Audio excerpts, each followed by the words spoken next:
compact SUVs are the hottest segment in the auto industry. They're pitched as affordable, go-anywhere mighty-mites. But how well do these small, all-wheel drive SUVs deal with the worst winter weather?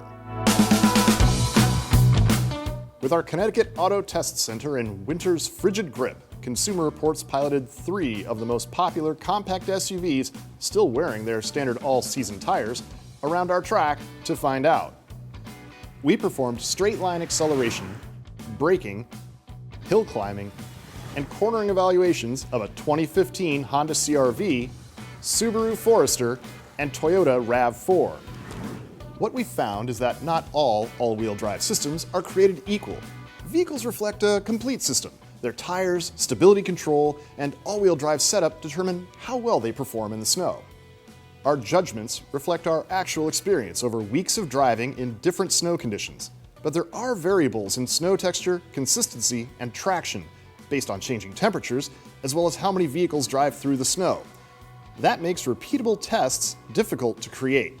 That said, we performed exhaustive evaluations over weeks of the worst winter in New England's recent history, and we found a clear winner in our examination.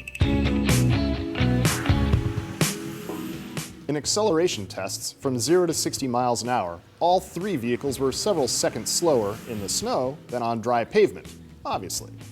But while all 3 had nearly identical dry pavement acceleration times of around 9 seconds, in the snow there was a 2.3 second gap between the Forester and RAV4. As for braking from 60 miles an hour, the RAV4 and Forester were able to stop in about the same distance, but still taking more than double the distance of what it would take to stop when braking on dry pavement. But the CR-V took 50 feet further to come to a stop. We also climbed a steep hill covered with fresh snow. Here the Subaru did markedly better than the Honda and Toyota. The Forester's drive system allows a certain amount of wheel slip while climbing, which helped it maintain momentum in a pitch. The CR-V and RAV4 feel less responsive to a foot on the gas pedal. But the real differences appeared when we drove the SUVs around our unplowed handling course. The Subaru cornered the way people expect an all-wheel drive car to drive.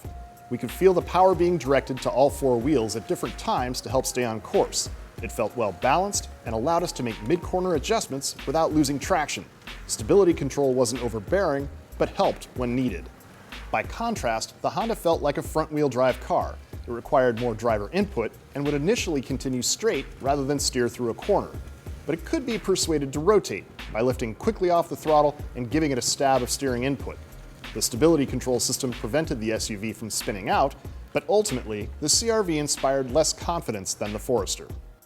The Toyota was by far the least able in snow cornering. The RAV4 often didn't respond to steering, braking, and throttle inputs, plowing straight through curves. An all-wheel drive locking feature sends equal power to the front and rear wheels, but it disengages at 25 miles per hour. The only solution that really worked was to slow down to a crawl before reaching a corner. In our evaluations, the Subaru Forester was the clear winner, but don't just take our word for it. In our survey of nearly 50,000 subscribers who drove for more than 6 days in the snow last year on their original all-season tires, 3 Subarus, including the Forester, topped our list as best in snow. For more on how all-wheel drive vehicles perform in winter weather, check out consumerreports.org.